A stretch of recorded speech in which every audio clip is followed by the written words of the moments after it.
What's going on, everyone? John Matrix here. Hope you're all having yourselves a wonderful day wherever you're at and whenever you're watching this.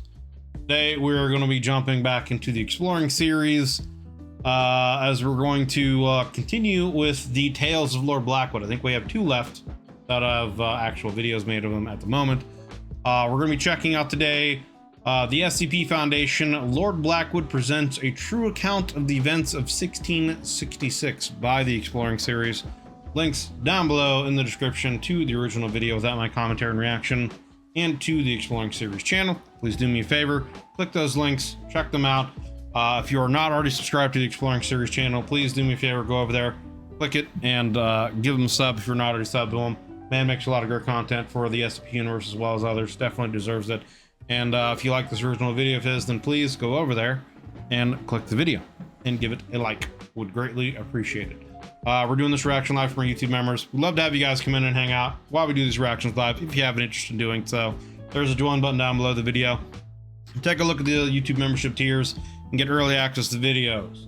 You can get priority in any kind of requests you have, etc., etc. Take a look at those, see if you have any interest in taking your support to the next level. But regardless, thank you very much for taking the time out of your day to come out, hang out, watch this video. We're going to check out, as I said, the exploring series. Why is it not popping up? There we go. Anyway, yeah, the exploring series, Lord Blackwood presents a true account of the events of 1666. Let's do it. Lord Blackwood presents a true account of the events of 1666. How old is Lord Blackwood? In September. He's been around through the 1800s. If he's there in 1666, like, how old is this sea slug or individual whose memories, consciousness, whatever has been transported into this sea slug? You know what I'm saying? How old is this man? December of 1666, a fire broke out in the cramped, overcrowded city of London at a bakery shortly after midnight. The primary firefighting technique at the time was to demolish the neighboring buildings to prevent it from spreading, but the residents of the neighboring homes protested, so the Lord Mayor was summoned to authorize it.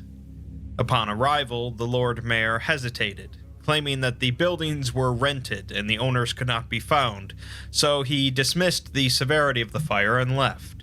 Yikes. The fire spread through the city over the... How much would that suck, dude?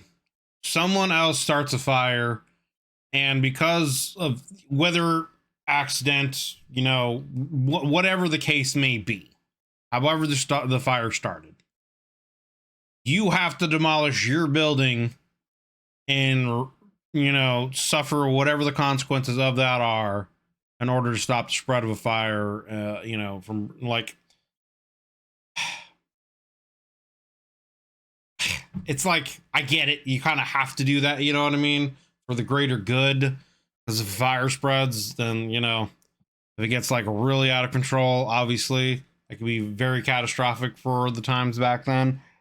Then it's like, you know, if you're a business owner, which a lot of people usually lived in their businesses back then, you know, what are you supposed to do? You're out of work for however long it takes for your building to get reconstructed. If you can even afford to do that, if the government's gonna, you know, reimburse you, which I would assume they would have some kind of policies or ways to reimburse people for situations like this, but who knows if they would actually go through and how long that would take, you know what I mean? So it's like, that would suck, man. That would really just suck in general. Anyway, let's get back to the video. Course of the following 4 days rented and the owners could not be found, so he dismissed the severity of the fire and left. The fire spread through the city over the course of the following 4 days, eventually destroying over 13,000 houses, 87 churches, and St. Paul's Cathedral, leaving an estimated 70,000 people without homes. Damn. Lord Theodore Blackwood, noted explorer and resident of London, did not live during this time, but his grandfather did. That would make sense, then. That would make sense, then, because I'm like, okay, how old exactly is our boy, you know, how exactly old is our gentleman sea slug here, you know? Like, if he's around in the 1600s, but he's still there at the end of the 1800s, like, how's that happening? In this tale, Blackwood will then. tell of his grandfather's experience during this time and what actually led up to that great fire. Okay. In the year of our Lord, 1665, a great plague struck the city of London and its environs, as has been well documented by historians. I wonder if the plague doctor SCP, I can't think of his name or number off the top of my head right now, but the guy who's always talking about seeing the pestilence and trying to cure it and creating essentially kind of like reanimated corpses. Wonder if he's somehow tied into this, because they're talking about a plague. Plague struck the city of London and its environs, as has been well documented by historians and by those who lived in and endured those times. Yeah.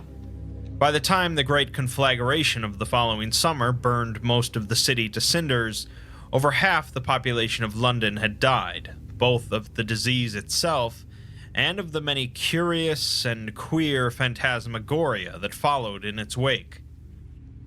Of the former, much has been written, but of the latter, little has been documented for posterity, as those first-hand accounts which remain often disagree on the fundamental nature of those events, and authorities of the Church of England and of Her Majesty's government have sought at several points in the intervening decades to suppress the truth. It is with no small amount of trepidation that I have written this account, for there are many within the government who would prefer that the true history of that year remain a secret. Interesting.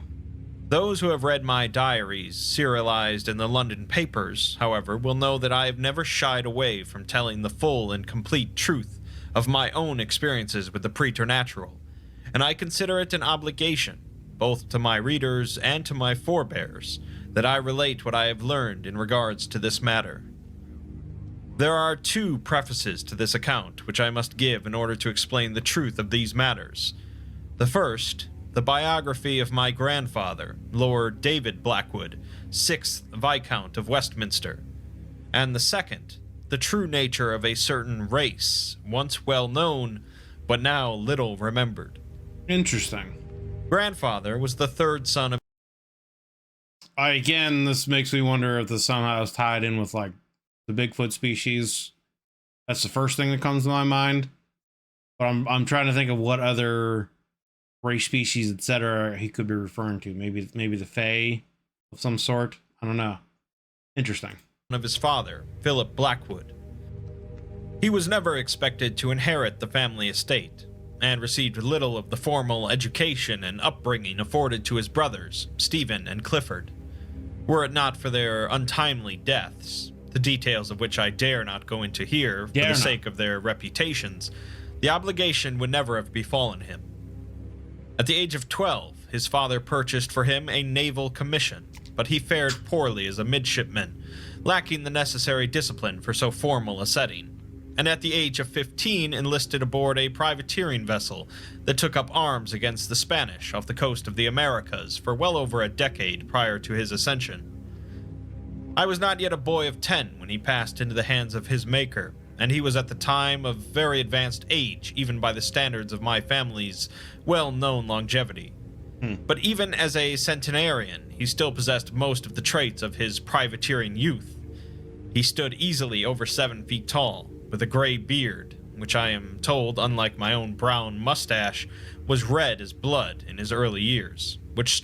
It is interesting that he makes mention that their line has a unique trait of longevity, and that his grandfather, even though notably they have that, he's lived even longer. So, I wonder if that also is some kind of indication of the Blackwood line having some kind of slight anomalous, traits to them. I don't know. Interesting. Stretched the length of his chest, and a long head of hair to match, with steely blue eyes that seemed to pierce one's soul, and a booming voice that cut to the bone.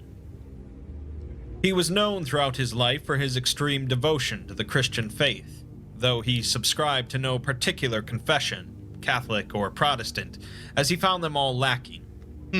He wore about his neck a crucifix of the finest silver on a chain, which he would frequently brandish as a ward against evil forces, and was wont to carry no fewer than 7 Bibles of various translations on his person at all times, including. It's kind of interesting like he was a man of faith, believed in Christianity, but did not believe specifically he didn't believe in Christianity, or the specific. He didn't follow the specific religion, but he still was a man of faith, and still had multiple Bibles of different translations on him. I found that kind of interesting, including a hand illuminated, especially for back then. I mean, obviously I didn't live back then, but historically it seems like you are not a follower of some kind of faith, Christianity, Protestantism, maybe even Lutheran, anything like that back then, you're probably kind of seen as somewhat of an outcast, I would think. So I don't know. It's interesting that he has faith, but isn't holden to a specific formal religion. But anyway. Copy in Enochian, and was wont to carry no fewer than 7 Bibles of various translations on his person at all times, including a hand-illuminated copy in Enochian, said to have been penned by John Dee himself. Enochian? He was rarely seen without a brace of pistols worn over each shoulder, a sword on one hip, and several phials of holy water in a satchel worn upon. This man sounds like Van Helsing. This man sounds like he's ready to go against some damn vampires or some werewolves or anything. This man's like ready to go. On the other, he would eagerly thrash any man who profaned the holy name in his presence. But interesting. He was no teetotaling Puritan either. He could easily best any man in a drinking contest, was a notorious womanizer, and in matters of the flesh, he could utter oaths that would make the most libidinous of seamen blush. Okay. Even after ascending to the peerage, it seemed impossible to tame him. He was possessed with a perpetual wanderlust that drove him to constant adventuring, a trait I would seem to have inherited from him, though I have fortunately been spared of many of his other persuasions. He was, at various points in his life, a cavalier, a witch finder, a freelance exorcist, a plague doctor, a pirate, a condottiere, an ambassador, and for a period of 6 months, the Doge of Venice. This man has had a life, brother. God damn. But during the years in question, he was occupied in the profession that earned... I'm just happy to get up in the day and get some videos done. This man's been, an ambassador, a witch hunter, all kinds of shit. He's just trading in all kinds of crazy high level lifestyles for another one after the other. Just okay. Earned him the greatest amount of notoriety, that of an elf hunter. Elf hunter. Elves are real, my friends. The beings, also known among our people as fairies, are thought of in this day and age as lithe, miniature, whimsical figures, such as the winged creatures seen in the artificed photographs that have beguiled Conan Doyle, or the creatures of folk tales that mend shoes or bake bread while a hapless working man is fast asleep, or the laborers who assist Father Christmas, who, I may assure you, plays a fine game of cribbage and can imbibe whiskey in quantities that would kill most men, with his annual deliveries. In previous centuries, however, they were no such laughing matters. The word fairy, as any academic can tell you, is derived from the fair folk, a euphemism spoken so as to avoid speaking their true name, which I think is something that you can't do, right? Because if you speak their true name, they're able to take your name or personality or something, right? Names, there was another SCP or whatever where it had something to do with them, where giving them a name and or letting them know your name would allow them to essentially take your identity, take control of you, do whatever, very interesting. So names have actual power for the Fae.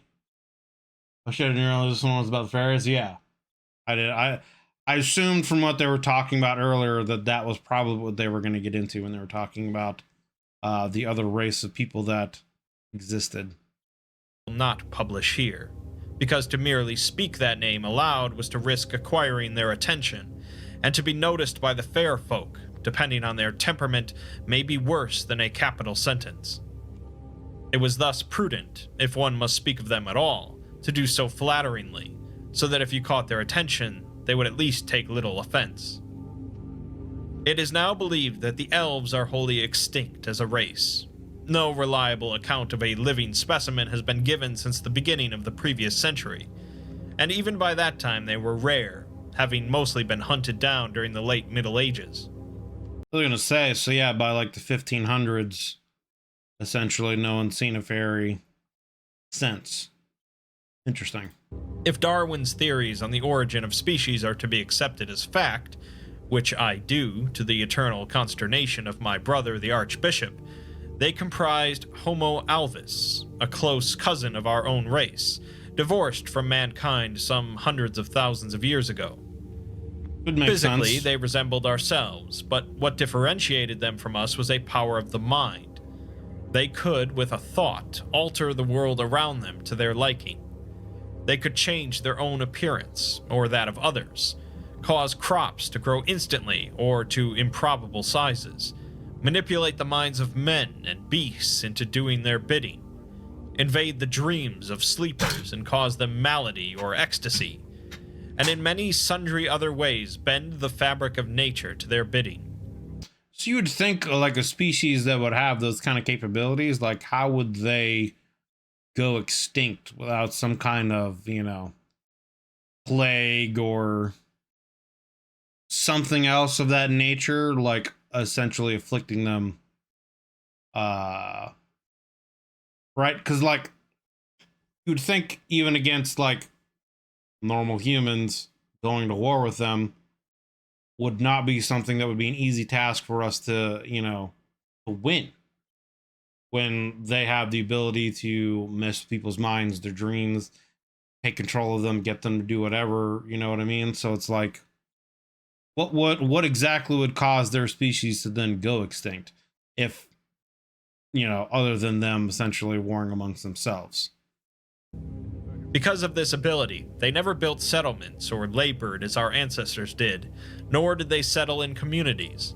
They often lived alone or in small groups, in areas unpopulated by man, abandoned by them, or on their outskirts, and lived mercurial lives, wishing their desires into existence as they needed, toying with men as they desired, and coupling only when they chose to, as they rarely died of age or accident due to their abilities, and had no need of children to labor for them or inherit what they left behind. But I digress. When the plague first struck London in the summer of 1665, it was believed to be that same common malady, the Black Death, that has beleaguered Europe for centuries and had recently affected other towns in the southwest of England. Indeed, the symptoms of the disease in the early weeks and months were identical to that infamous ague, fever and the formation of pustulent sacs in the groin and extremities, followed by seizures, gangrene, suffocation, and death. Quarantines were enacted in and around the city, and a great many doctors and searchers were employed by the city to find the sick, document their passing, and collect the bodies for burial in mass graves. It was quickly noted, however, that the illness seemed to disobey many of the laws of nature that were at the time understood in regards to disease. Many of those who fell ill had had no contact with other afflicted persons, nor been exposed to miasmas or filth. And indeed, a good many people so stricken had been perfectly healthy one day, before dying abruptly the next. So it could essentially be a plague that's been caused by the fairies somehow. Interesting. I guess that's As where there's summer alluding gave to way anyway. to winter, a new condition was noted among the sick. Many began to suffer from abrupt consumption before or during the onset of the other signs of the plague, turning pale and anemic seemingly overnight. On the 5th day of January, the sun set at 10 minutes after 2 o'clock, a peculiarly early hour even for London, inexplicable by astronomers even today, and seemingly unobserved elsewhere in the country. It was a long, chilly, and dark night. Though there was no cloud in the sky, Pepys wrote in his diary that neither the moon nor the stars could be seen in the sky. And while the temperature was said to be well below freezing, the dew refused to form frost, instead clinging to every surface, impossibly cold and penetrating to the bone. Could you imagine that? Could you imagine being in, a town like London, and then all of a sudden the sun sets a little after 2 o'clock in the afternoon. There's no stars. There's no moon. It's below freezing, yet water is not freezing. Like, that would, I would be... Talk about staying inside your house and not going out, because that would be some crazy shit. The following morning, the sun did not break the horizon until 15 minutes after 9, and when the pale winter morning was finally illuminated, the people beheld an unfathomable horror in the Thames. About 50 of men and women floating dead in the river, face down, stripped to the buff, all of them pale as ivory, their trunks cut open and stitched together again as if by a skilled dissector. The fuck? This is like some Jack the Ripper shit, but that didn't happen until the 1800s, right? In the days that followed, the families and neighbors of those poor souls would be identified, and all told a similar tale. The individual had spontaneously fallen ill during the long night, grown pale and become absolutely mad, and in their madness attempted to attack and kill them. In a handful of cases, they were successful, strangling the life out of their loved ones, seemingly with no recognition of what they were doing, or biting and tearing at their flesh until they expired from loss of blood, though in the majority of instances their relations were successful in restraining them, or were forced to kill them outright in self-defense. In all situations, the afflicted person eventually expired on their own terms, and each family told the same story of what occurred afterward. Almost like some kind of rabies virus, right? I don't know if rabies makes you go pale or anything like that, but obviously it kind of makes you more aggressive and kind of crazy, and just kind of lash out and can attack anything around you. So it almost sounds like some kind of weird rabies virus that I don't know, but how would people get afflicted by it then, Interesting. A man in the costume of a plague doctor came knocking at their door, entreating them to bring out their dead, upon which they delivered them into a wheelbarrow he had hauled behind him. So maybe the pestilence he'd been going after was something from the fairies. Maybe he is even a fairy himself, trying to essentially correct some kind of wrong that someone in his species created. Just an idea, throwing that out there. I have no idea, but interesting. Stacked with other bodies in a similar state. This alone was cause of alarm, both to the Lord Mayor and to the Privy Council, as such savagery had never been encountered before in England.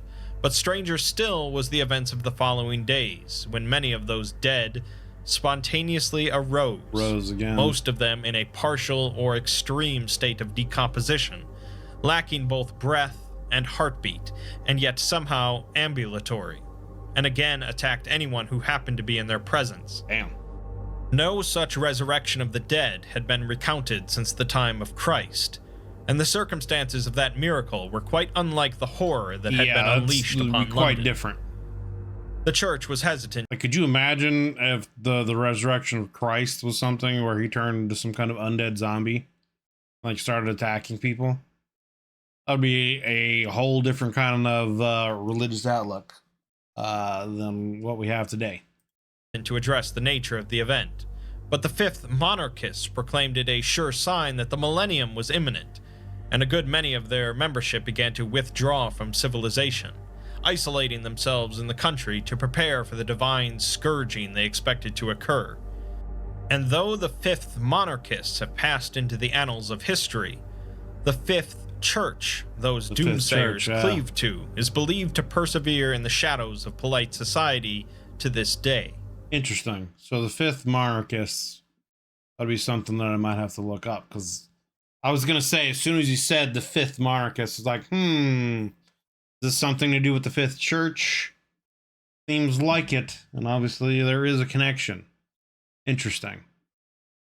So I wonder then, is this maybe the first instance of that creature, the star creature that the fifth church guys worship, intersecting our dimension, universe, or whatever, and this is what happens to them, you know?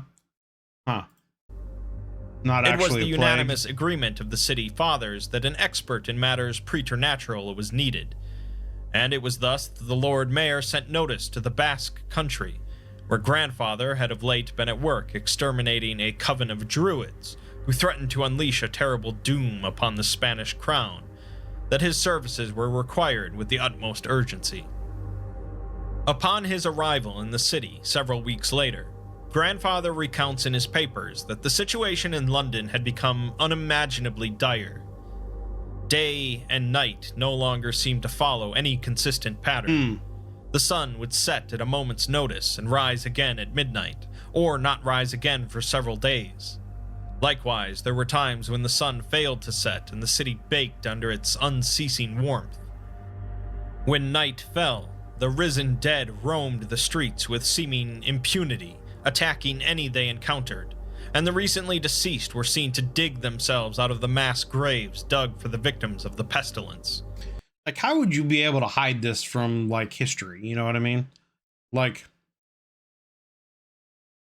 the city of London, which would be one of the more populated areas, you know, of that time, like, having those kind of events happen, obviously, thousands, tens of thousands of people are seeing this and experiencing and living it. So it's like,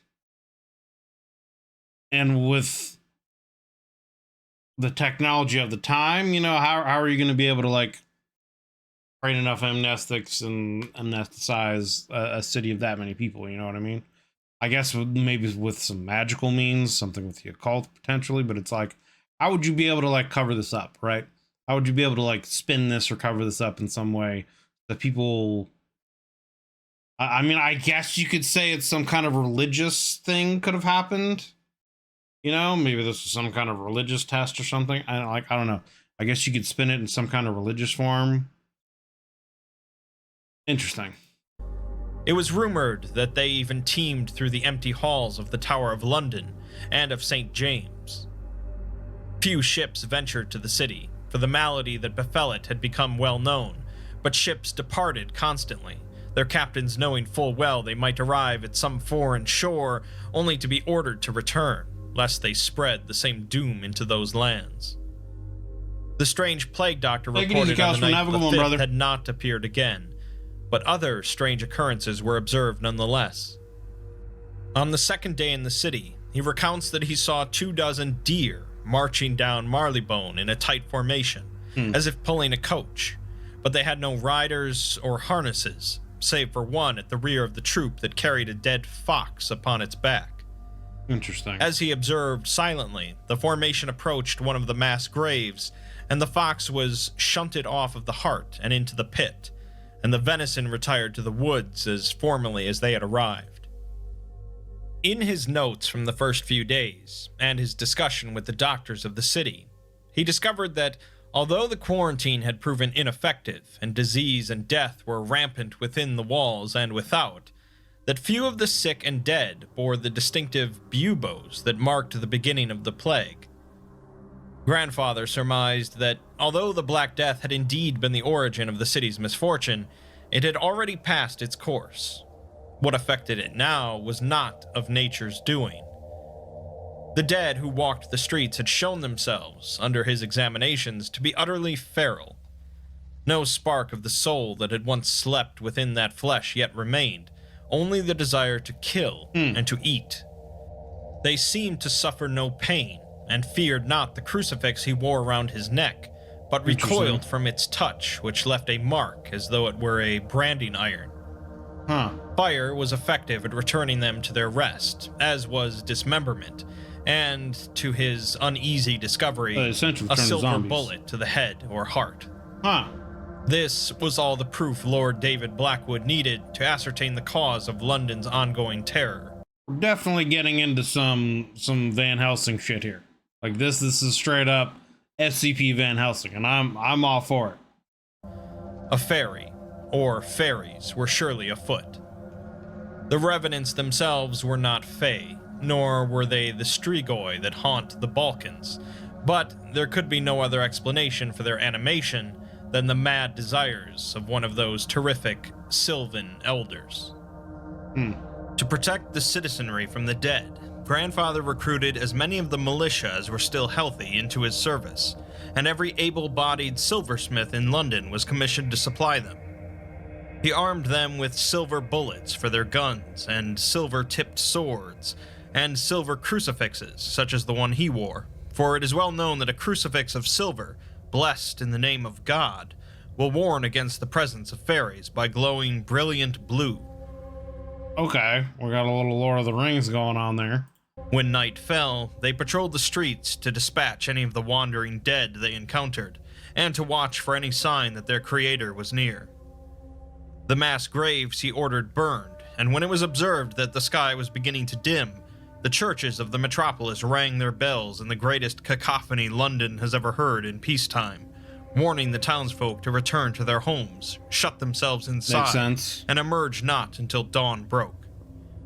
The searchers of the dead Very Bloodborne-y. Definitely having the Bloodborne feel here. were ceaselessly at their work, for even a single undiscovered body left to rise could cause untold devastation.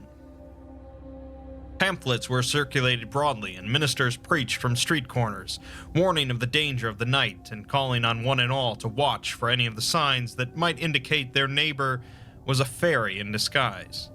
Their tendency to shift subtly in appearance when glimpsed only in the corner of one's eye, a smell of fresh flowers when none are present, their fear of the cross and silver and the sound of church bells, a whispered laugh when one thinks oneself alone. As the months passed and winter bled into a summer as inconsistent and grim as the winter had been, dozens, if not hundreds, of Londoners had been arrested on suspicion of being fae, but none had shown themselves to be the genuine article, until a certain evening late in August, as my grandfather was purging a ward in Southwark well Damn, see, this has been going on for a long time now. past midnight, when a messenger found him reporting a strange discovery in Pudding Lane. A deputy had been patrolling the area, presently free of the dead, when he observed a glimmer of light emerging from the boarded-over window of a shuttered bakery. Bidding his fellows to remain silent and ready their weapons, he approached the bakery, and, peeping through the crack, beheld a sight that gave him reason to think he had become mad. The oven was alight. Dough was being mixed and kneaded, pies were being stuffed, bread was baking, and meat was roasting on a spit above a flame. Yet no man's hand tended any of it, save for a young man who could scarcely be older than 20, who stood leaning against a wall, motionless, watching. I guess the question that I have to ask is, what is the fairy getting out of this, other than, I guess, just the satisfaction and, you know, I guess... Like, is it just something to keep them from being bored, you know? Because, you know, the idea of fae and fairies are just, you know, they're mischievous. So is this just a situation where it's like they're just doing it because they can? Or is there more of a reason behind it? You know what I mean? That I guess is the question that I would have here. The deputies broke down. Like, what does he gain by, you know, doing this in London? Like, is it a revenge thing? Did something with humans do something to his family in the past? Or is this just a situation where they're just doing it because they can? On the door of the bakery and quickly apprehended the man, who gave no struggle. But no sooner did they lay their hands on him than the wizardry around them ceased. The dough fell idle, the spit ceased to turn, the oven extinguished itself. He spoke only Dutch and proved unable to answer their inquiries, so they delivered him to the Old Bailey, where grandfather met him after dawn had broken. No sooner did he enter the chamber where the youth had been clapped in irons than did he notice the aura emanating from his crucifix. Grandfather had encountered fairies before, and it had shone almost brighter than the sun in their presence. This was no such emanation, but a dull glow, as if a distant memory of the setting sun. Grandfather spoke little. Like maybe he was half elf or something, you know, half fairy, half human. Dutch himself, but he found himself able to converse with the youth enough to discern that his name was Wouter Vanderhorn, and he had recently arrived from the Spanish Netherlands. He refused to say much more until Grandfather threatened to remand him to the church to discern what truths they could persuade him to part with, at which point he gave an explanation of his behavior at the bakery that shook Grandfather to his core. He insisted that he was not a fairy, but that his own grandfather was, and he had come to London to help him, for he was gravely ill. After certain negotiations were made and warnings issued, Wouter agreed to take Grandfather and his deputies to meet the elder Vanderhorn. I wonder if that's a situation where if he's old and injured, maybe he's gone senile and like he's accidentally doing all these things, you know, not purposely trying to do it kind of situation. And as another premature night fell, the pair made their way through the streets of London with an escort of deputies, as well as the Bishop of London and several of his deacons, who had asserted a pressing theological interest in resolving this calamity. I mean, obviously, yeah. Wouter guided them to a crypt in a forgotten cemetery outside the walls, where he said the old man had taken refuge, and escorted them down a staircase into a chamber, where there rested, on a threadbare bed, lay a man both impossibly old and impossibly disfigured. He was shriveled and wrinkled to what must have been half his size in his youth, bereft of any hair, his eyes clouded and obviously blind or near blind. He breathed each breath with great difficulty and issued forth a great and raspy wheeze as he did so. Moreover, he was covered head to toe almost completely in buboes, and when his plague-addled frame met the light of the party's torches, many of the men recoiled in horror lest they be infected. Could be a situation where, yeah, like he got sick from the plague, and so like what he's experiencing, what am I trying to say? Like he's experiencing the plague, and so he's like creating that reality around him. Like, you know, affecting those around him inadvertently. Kind of a situation. Grandfather's crucifix glowed brighter than before, but still not as much as he had seen in the past. Before Grandfather could speak, the bishop demanded of the old man that he explain himself, and like his grandson, he spoke only Dutch, obligating Grandfather to translate. The elder, who called himself Johann, said he was some 517 years of age, and had lived for most of his life in the Low Countries. His mother was a fairy, who lived alone in the woods, and unlike many of her kind, desired to bear and raise children more than anything her physical abilities could provide her. Finding no suitable mates among her own kind, as, according to the papers I have alluded to, they were almost entirely extinct in Europe by that point, she beguiled a woodsman into marrying her, and in the fullness of time he became their only issue. As a child, he lived in the woods with his mother, but he never learned to master the manipulation of the world in the way of her kind, and his abilities seemingly manifested only in his dreams. He was 12 when a hunter sent by the church slew his parents, and he found himself alone, eventually making his way into the city as an orphan, learning a trade and raising a family who he would, in time, outlive. As decades and centuries passed, and he grew increasingly aged, he sought others of his mother's race in the hopes that he might learn to rejuvenate himself as they did. But in nearly 100 years of searching, he found not one fairy left anywhere in Europe, nor even a half-breed like himself. It was at that point, in the height of his despair, that he chanced to learn of a certain play then being performed in London. Uh-oh, now are we getting into fucking the Hang King shit? This is going on in a lot of different places. Are we gonna get into the Hang King? And is he gonna like get thrown into Alligata and have all kinds of shit happen to him? Is that what's gonna be the source of the Black Plague? Is him coming back from that or something? Interesting.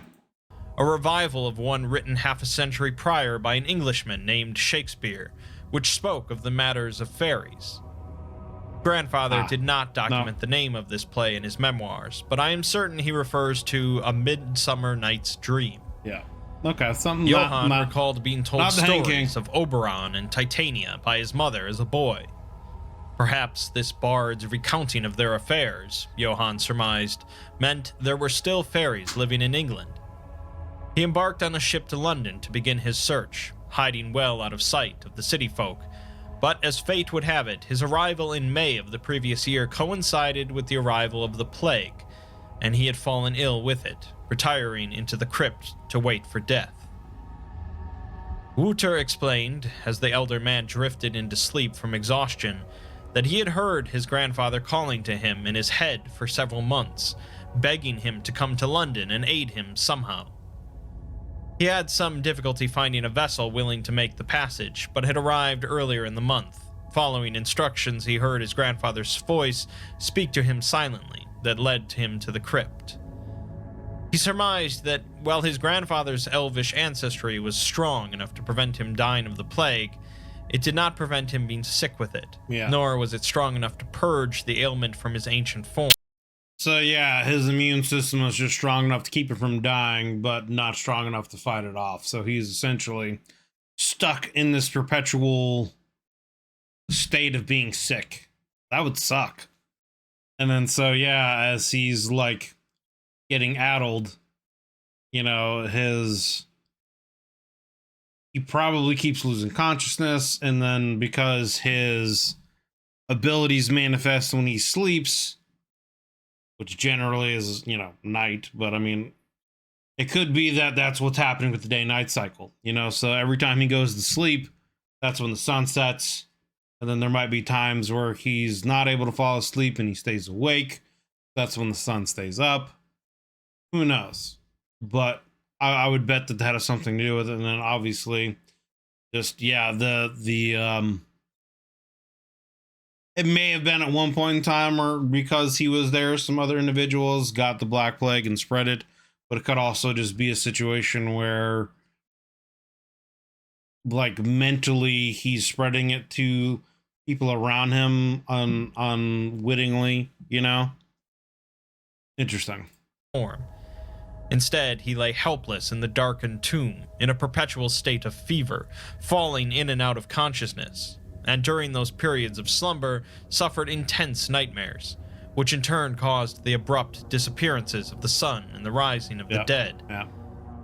Wouter feared to seek help from the authorities, knowing full well that the church considers the fair folk to be satanic mockeries of God's creation, and inherently anathema to the perseverance of a godly people, and that they were both apt to wind up on the stake if discovered. Though the elvish blood was even more dilute in his veins than it was in his grandfather's, he said that with practice he had found the strength to work the apparatus of the bakery and deliver the products thereof to the crypt in the hopes that he could nurse him back to health and give him the strength to overcome the plague. Indeed, there were a great many half-eaten cakes and pungent bones of beef strewn about the chamber. At these revelations, the bishop and his deacons found themselves in deep discussion as to what to do next. Fairies lack a divine soul, and it is right and just to kill them upon discovery. But though these two were of elvish blood, they also had the blood of man, and thus the spark of the divine. Yeah, exactly. So that's kind of the conundrum of them. How could you, what could you do? I guess they would probably try to do some kind of exorcism, right? To excise the elven side and leave just the human side. You know what I mean? I would assume that's what they'll end up trying to do. And then when that fails, I don't know what they would do. Within them. Johann was clearly ill and insane, and would be better suited for Bedlam than for the gallows. But the nature of his condition meant that imprisoning him there would do no good. Yeah. What of the younger one, then? His intent was pure, if his deeds were unseemly. Perhaps it was best to confine them both in some isolated environ for a time, while the archbishop could be considered. It was at that point in the conversation that Grandfather crossed himself, muttered a brief prayer for the old man's soul, drew a pistol from the brace over his shoulder, and discharged a silver bullet into the poor half-breed's heart. Put him out of his misery. The sound of the report in the crypt was deafening, and the flash of light almost blinding, and Wouter issued an unholy scream as in an instant the life faded from Johann's eyes. Grandfather tossed the spent pistol aside and made ready to draw a second and end the life of the younger man, but before he could do so, the bishop placed himself between the two and demanded that he stand down, for from the top of the stairs there shone a light that before was absent, the light of the noontime sun, which had vanished when the elder fell asleep moments before. The horror, it seemed, had ended. In the following days, the sun began to rise and set as it ought to during the waning days of summer, and the dead rose no more. A handful of Londoners continued to pass from their symptoms, but by the 1st of September, there were no new illnesses to document. So what happened with the fire then? I assume, I guess we're going to hear maybe as revenge, maybe Wouter. Because Johann was the old one that just died, right? I think. I'm getting their names confused. But maybe Wouter here is going to set the fire somehow. There was some brief discussion among the city fathers as to what should be done with the earthly remains of poor Johann. Yeah. Several doctors of the city expressed a great desire to dissect the corpse, as it was possible that examination of the brain might elucidate some of the differences between our races that enabled the fairies to perform such amazing feats, and that a body in such a heretofore unseen advanced state of plague might provide clues as to how better treat the malady in the future. Ultimately, the bishopric decided against such desecration and ordered the body burned among the common victims of the plague. When Wouter had his day in court, it was the opinion of the Chief Justice that he could be found guilty of any number of offenses warranting death, hard labor, or transportation. But, in consideration of the circumstances, deigned to grant mercy to the youth, instead ordering him to pay 5 shillings to the baker for the misuse of and damage to his property. Wouter had scarcely a penny to his name, but grandfather grudgingly paid the fee on his behalf, on the condition that he depart England by week's end, and not return. It was in the wee hours of the following Thursday, of course, that infamous great fire arose in the west of London. I was just saying, would burning the grandfather's body start that? Would it spread? You know, is he not truly dead? Is there some kind of spark of life left in him? Or is it that Wouter is gonna cause the fire? 4 days it burned, and most of the city was reduced to ruin by the time it had passed. Had the fire struck the city a year or two prior, tens of thousands would have been caught up in the Holocaust. But after the deprivations of the plague year, many of the homes incinerated were no longer inhabited. Yeah, they weren't inhabited. And it is believed that only a handful of Londoners died in the blaze itself. In the weeks that followed, as the rubble was cleared and the prospect of rebuilding the city began to arise, the coroners of the city determined that the fire had begun on Pudding Lane, in the area of the same bakery where Wouter had been found working his magic to supply food for his grandfather. Yeah. Of the bakery itself, nothing remained, but the great stone oven stood still, and within it there was found the skeletal remains of a man, scorched by temperatures unimaginable, yet not reduced to ash. In his papers, grandfather suspected the remains were those of Wouter, and that despite the seeming honesty of his testimony, he was not what he seemed. For in Johann's own testimony he mentioned a family, but never mentioned a grandson, let alone one as youthful as Wouter had appeared to be.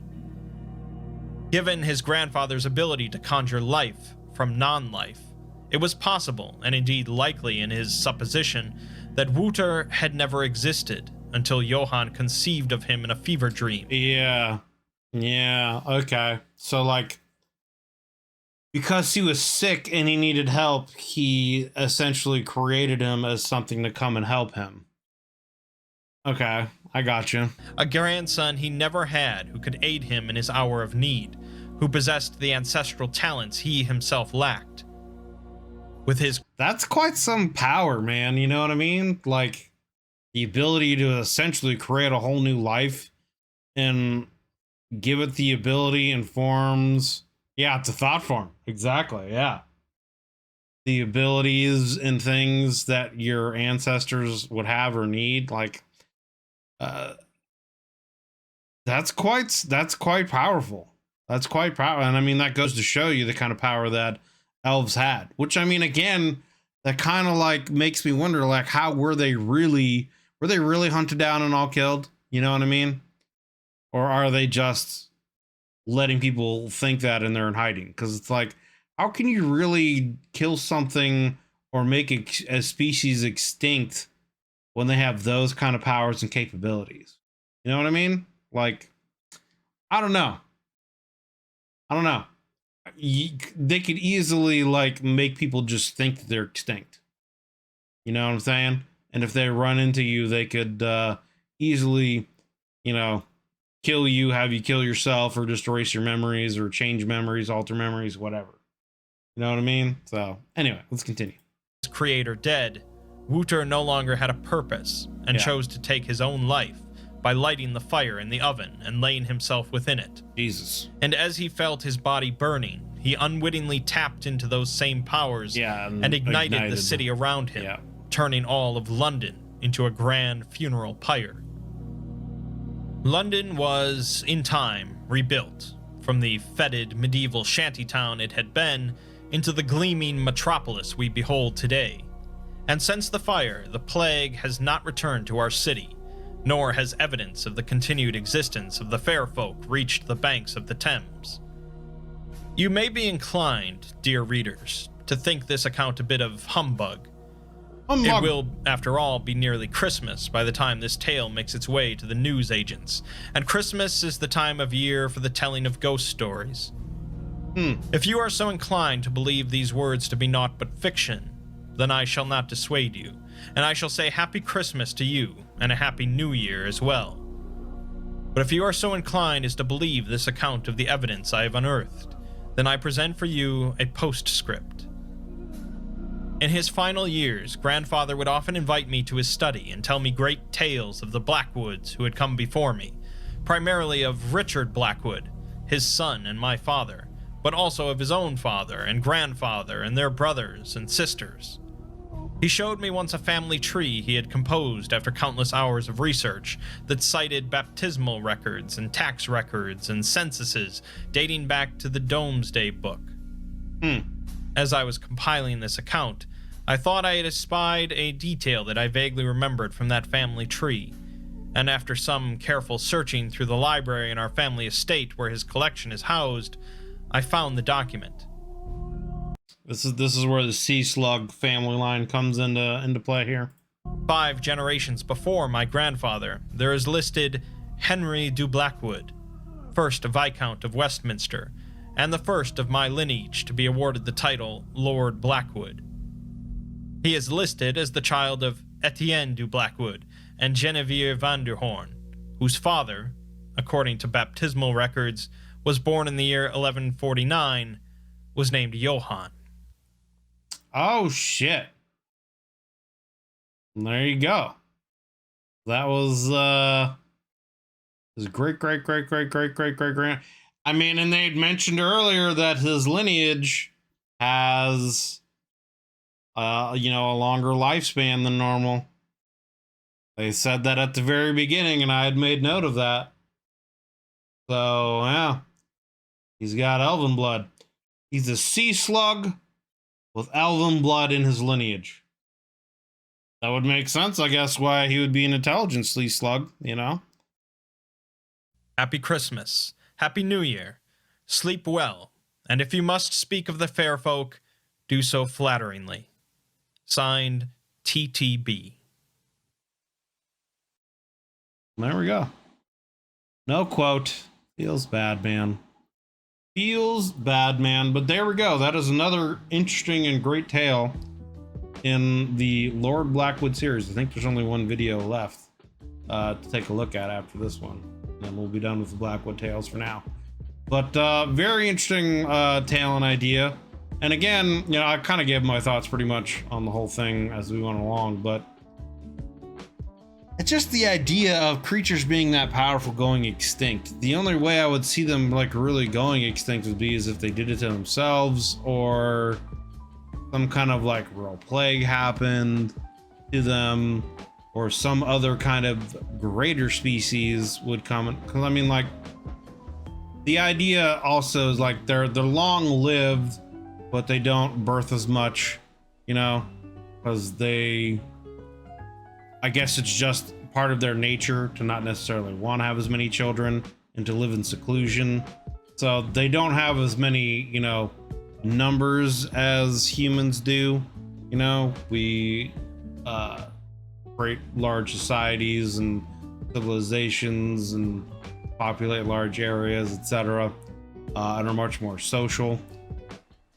But still, like, you see the abilities and like this is when he's sick, he's like he's able to change the course of the sun and night and day cycles and spread plagues, you know, unwittingly, and create undead zombies and excuse me, all kinds of crazy things. So I mean, having the and he's like supposed to be like a half-breed, you know what I mean? So he's not even one who has necessarily the full potential of an actual elf. So like, I don't know, it just seems kind of unlikely to me that a species of creatures that powerful would be extinct. I feel like they're probably just in hiding somewhere, or maybe have even like left this existence and gone on to others, you know, who knows. But another great and interesting tale from Lord Blackwood, our favorite sea slug. Links will be down below in the description to the original video and the Exploring Series channel. Please do me a favor, click those links. If you enjoy the Exploring Series content, go over there and give him a sub if you're not subbed to him already. And if you like this video of his, please go over there and give it a like. But yeah, let's get it for this one, guys. Appreciate you for doing this reaction live for my YouTube members. If you'd like to join in, we'd love to have you guys come and join in. Classic elf behavior, long lifespan, low fertility are not as focused on it, even if they are more like fairies. Yeah. But we'd love to have you guys come in here and join our discussions as we do these reactions live, if you would love to. Links down below in the description, as well as the join button underneath the video. Take a look at the YouTube membership tiers. If you decide you want to take your support to the next level, you can get early access to videos, priority in any kind of video requests you have for me to do, etc., etc. So take a look at those. And yeah, thanks for watching, guys. Appreciate you. Hope you're having yourselves a wonderful day whenever you're watching this. We'll see you guys in the next one.